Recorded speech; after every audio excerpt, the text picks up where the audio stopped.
Welcome back to another Dragon Ball FighterZ video, guys. I want to hop right into this, talking about the Japanese roundtable event that just happened last night. And I'm not going to beat around the bush, I'm going to tell you guys what you want to know. Dragon Ball FighterZ had an announcement about an announcement. That's right.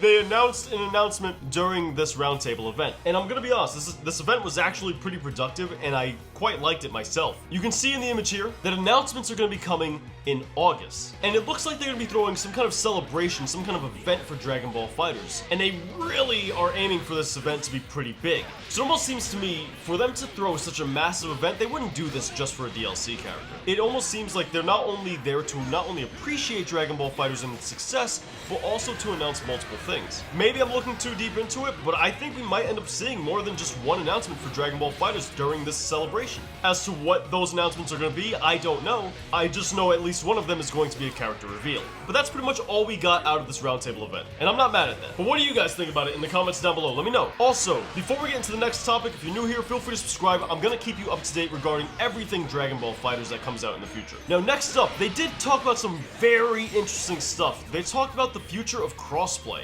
And it's something that other games, aside from fighting games, are also looking to get into. I think not only fighting games, but I think just consoles in general are really aiming to get crossplay across all games. And I know now this seems like a crazy thing, right? Like, we all are like really excited for crossplay to happen. But I think honestly in like 5-10 years time, we will look back and wonder why there wasn't ever crossplay to begin with. It'll be one of those features that we take for granted that just comes standard on everything. I really truly think that that's going to end up being the case. I don't think that's so far-fetched. And I think it's going to be coming very soon. I think crossplay, maybe not for Dragon Ball FighterZ necessarily, but I think crossplay for just games in general are going to be a thing we end up seeing very soon. Some of the guys here on the roundtable, they were talking about how they were in talks with other companies trying to get crossplay to work, but they're trying to look at the technology and the stuff that they have access to and their capabilities regarding PlayStation and Xbox compatibility. There's a bunch of technical leaps that need to be made for them in order to be able to pull this off, but once again, I do think crossplay is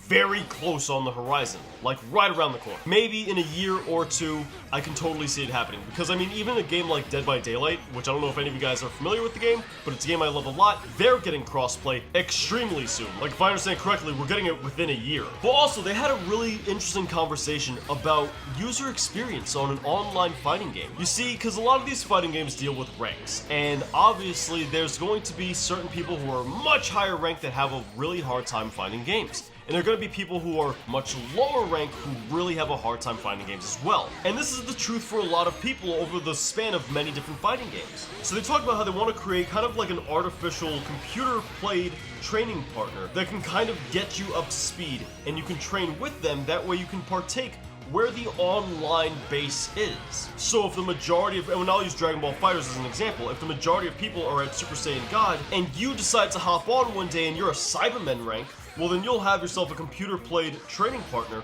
that will get you up to Super Saiyan God. That way you can play with the rest of the people online. But I'm curious, and forgive me if I missed this in the conference, but I am very curious to know how this would work for people who are too high of a rank. Like, what's this training partner really going to do for somebody who's Xeno rank? Obviously, you can't just demote this Xeno rank in order to go against lower skill level people. They're going to stomp all over them, and they're going to be right back in the same spot. They're going to rank back up, and they're not going to have anybody to play with. I guess the idea here is that you will put more players at a higher rank because of the training partner, which will allow them the opportunity to rank up to this hypothetical Xeno rank for whatever game it is that they're playing. I guess that's more so the intention.